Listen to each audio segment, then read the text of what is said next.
Hello Gemini, Sun, Moon, Rising, and Venus signs. Kamusta kayo? Sana po nasa mabuti kayong kalagayan. Welcome back po sa Star Tarot.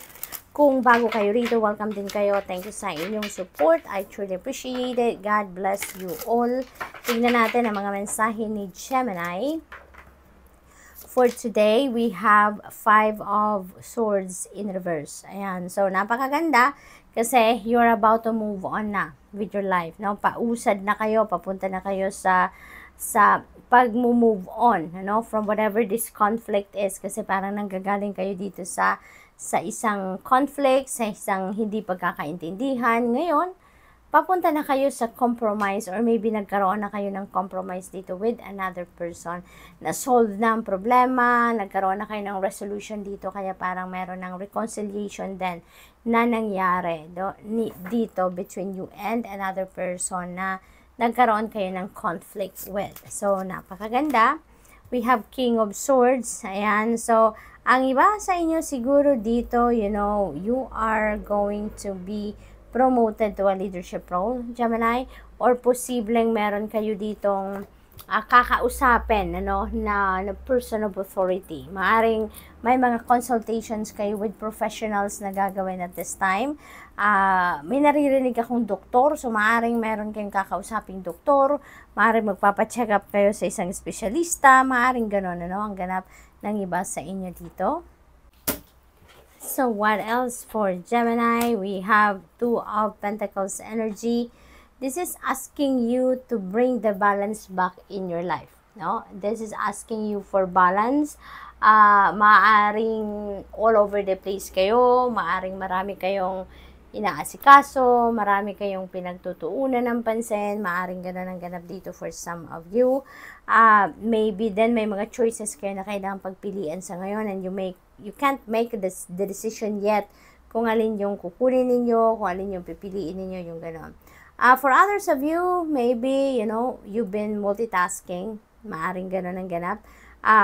Maari din na nag-i-enjoy kayo sa pag-multitask, posible din na natuturete kayo dahil sa pag-multitask ninyo. So, depende sa inyong sitwasyon. But whatever the case may be, you may need to to bring the balance back in your life, Minsan, kailangan din natin na magpahinga.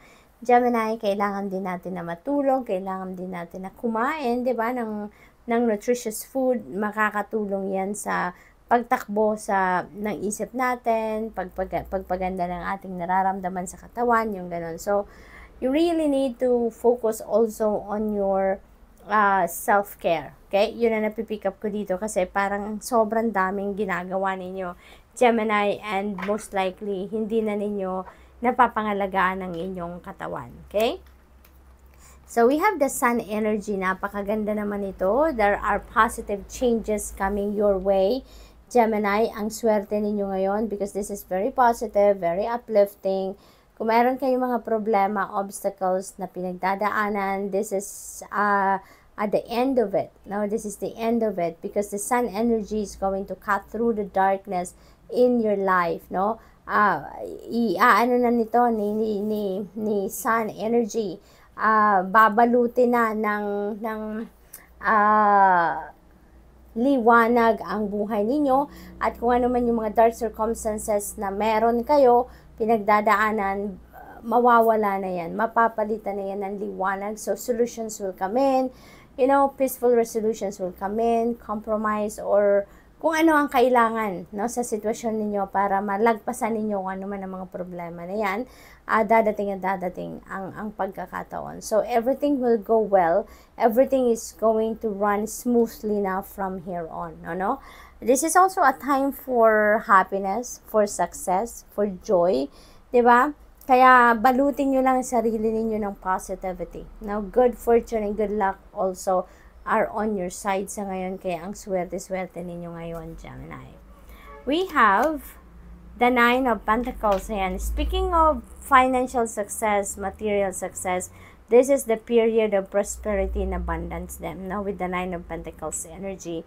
You are going to be very financially successful, wealthy, meron talagang maraming perang parating sa buhay ninyo around this time, Gemini. Yun ang sinasabi nito, ng energy na to, panahon na para umani kayo ng inyong bunga ng hard work ninyo. Panahon na para mag-claim kayo ng return of your investment na, no, sa ngayon. And you're going to experience that prosperity and abundance and financial success, na financial freedom also ay parating sa inyo, Gemini. So, tignan natin ang final message ninyo for today.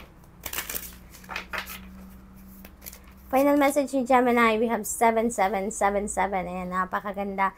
So, there is going to be some kind of enlightenment na dadating sa inyo. Maaring that is with the help of the King of Swords.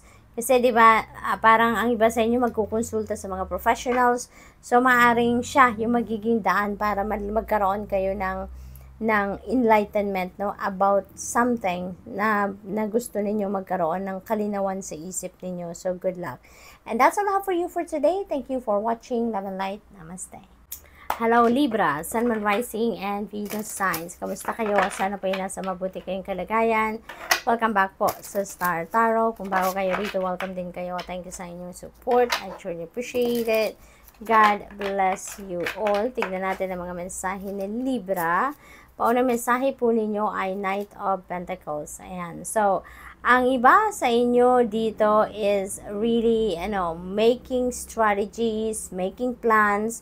Sa ngayon, maaring nagre-research kayo, pinag-aaralan ninyo ang mga bagay-bagay katulad na lamang ng mga long-term goals ninyo, katulad na lamang ng mga iniisip ninyong pag-i-invest ng inyong mga pera, yung mga ganon, sa pinag-iisipan ninyong mabuti. Hindi kayo nagte-take action pa sa ngayon because maaring nag-aaral pa kayo. Pinag-aaralan nyo pa. Nag-o-observe pa kayo yung ganon, You're still doing research, yung mga ganon. Posible din ang iba sa inyo dito, Libra, may mga job offer, career opportunity or business opportunity na parating sa inyo sa ngayon, and maybe yun ang pinag-aaralan din ninyo sa ngayon. Maaring nire-research nyo kung alin doon yung mas makakabuti para sa inyo, ano yung mas magiging beneficial for you. We have Page of Wands. Ayan. So, there are news coming in, and these are good news, na parating. And that could be, that could create that excitement, sa puso ninyo, because maybe linked ito sa inyong creativity. Linked ito sa inyong mga hidden talents, sa inyong mga gifts. Kaya, ngayon na merong dadating na balita, dadating na opportunity, dito na mailabas ninyo yung inyong creativity, parang siguro sobra-sobra overwhelming yung saya and excitement na mararamdaman ninyo sa ngayon. So, good luck.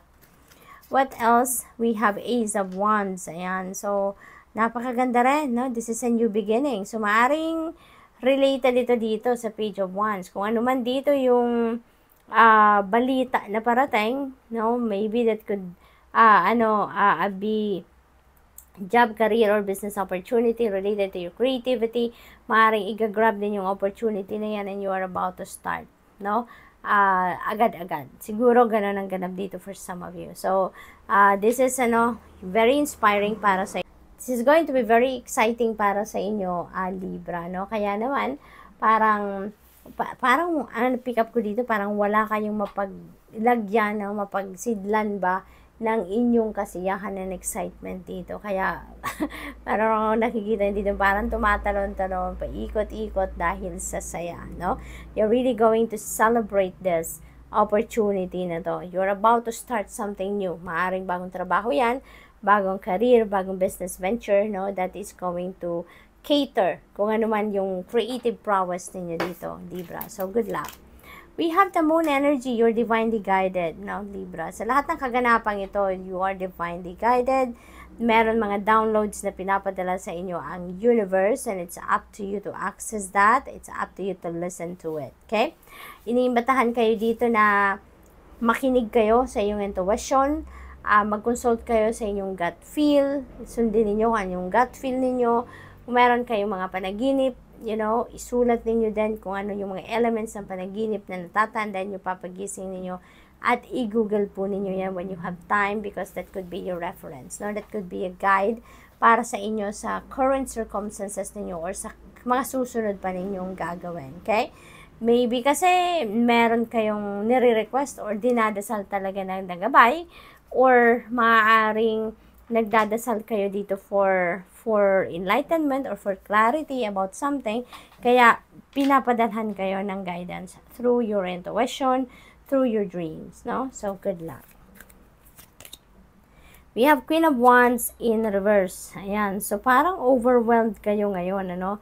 Overwhelmed kayo. So, siguro, sa daming opportunity na dumadating, parang siguro sabay-sabay na dumadating yan. Kaya, parang, hindi kayo makapag-focus tuloy sa ngayon. Maaring na-overwhelm kayo sa dami ng pagpipilian. Maaring ganon ang ganap dito for some of you. So, tignan natin kung anong final message ni Libra.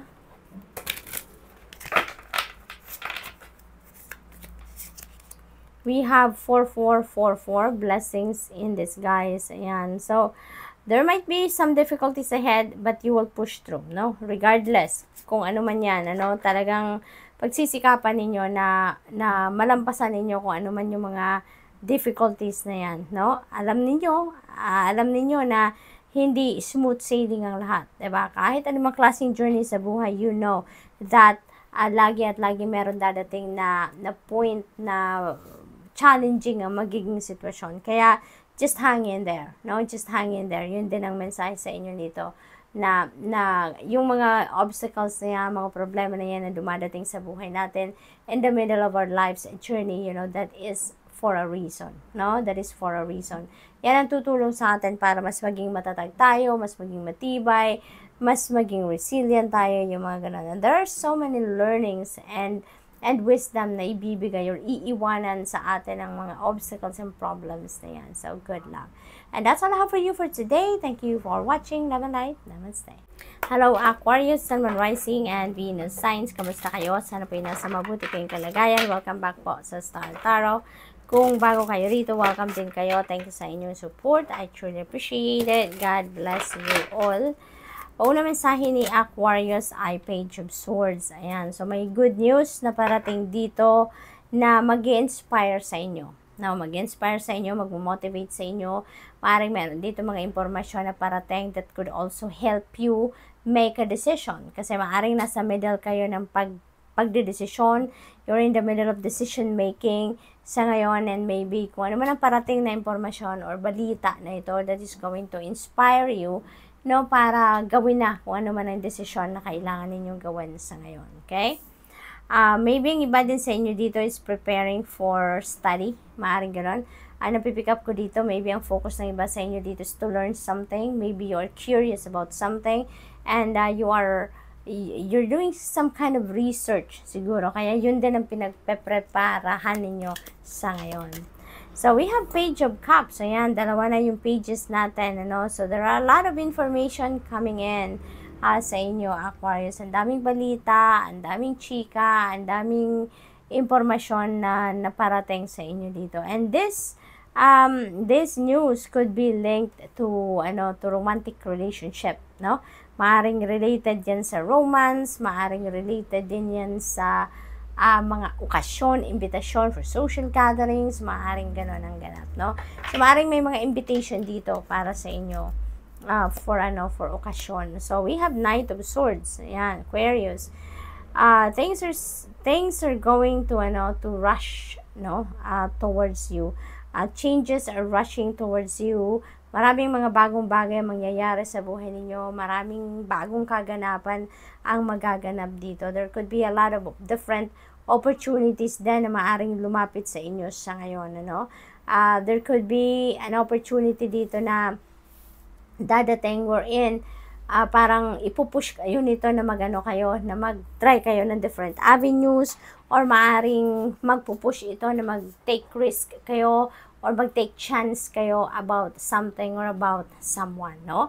Things are going to speed up na ngayon. Delays will be lifted. Yung mga blockages will be lifted na din at this time, Aquarius. So, maaaring ganun ang ganap. We have 10 of Cups, but in reverse, So, masaya dati ang sitwasyon ninyo dito sa pamilya. Pero ngayon, parang nagkaroon ng ng lamat ito. Kasi maaring merong hindi pagkakaintindihan between you and another person, sa pamilya, another family member, no? So, parang nagkaroon ng conflict, kaya parang dumilim, no, ang inyong sitwasyon dito pang pamilya. So, there could be relationship problems, no, happening. May mga arguments siguro na nangyayari between you and your person or between you and your anak, no, whatever the case may be. So, ano ngayon, yung parang hindi muna kayo nag-uusap, siguro, no? May mga ganong sitwasyon. But, you know what? Since we have Knight of Swords dito, so most likely magkakausap din kayo dito. Maaring mapapabilis ang pagbabate ninyo, pagre-reconciliation ninyo, dahil maaring magkaroon kayo ng pagkakataon dito para makapag-usap na kayo at masettle na kung ano man ang mga differences ninyo. Ten of Swords. Ayan. So, tapos na to, no? So, this could be linked to this Ten of Cups in reverse, no? Maaring nangyari na to in the past, no? Yung Ten of Cups in reverse na to. Maaring yung hindi pagkakaintindihan, pagkakagalit with each other, maaring nangyari na to nung nakaraan. And ngayon, since pamilya din ang involved dito, kaya parang i-give up nyo na yung hindi pagkakaintindihan na yan. So, maybe you are really emotionally matured na din, Aquarius, kaya maaring kayo magpapakumbaba dito. Kayo dito yung mag-e-effort na tapusin na, no? Kung ano man ang hindi pagkakaintindihan na yan. So, posibleng despite the pain, no, na idulot sa iyo ng taong ito, yung siguro na-betray kayo, naloko kayo, napagsinungalingan kayo, whatever the case may be that happened already in the past, and ngayon parang handa na kayong mag-move on from that. You're ready to move forward from that situation. Kaya mas pipiliin ninyo dito yung love, mas pipiliin ninyo dito na tanggapin na lang na nangyari na mga nangyari, and there's no looking back. You are going to move forward with your life. Okay? So, what else for Aquarius? Final message po ni Aquarius ay 11:11. Napakaganda. Wish is coming to fruition. Aquarius, you are in for a lucky break. Napakasaya ng magiging ninyo ngayon sitwasyon, no? Everything is going to speed up na, and that is heading towards happiness. Magiging masaya na kayo, magiging maganda na ang inyong sitwasyon sa ngayon. There could be new opportunities, there could be happy news coming in talaga dito, at yun ang magpapakilig sa iyo, yun ang magpapangitis muli sa inyo ang swerte-swerte ninyo sa ngayon. So, good luck, and that's all I have for you for today. Thank you for watching. Love and light. Namaste.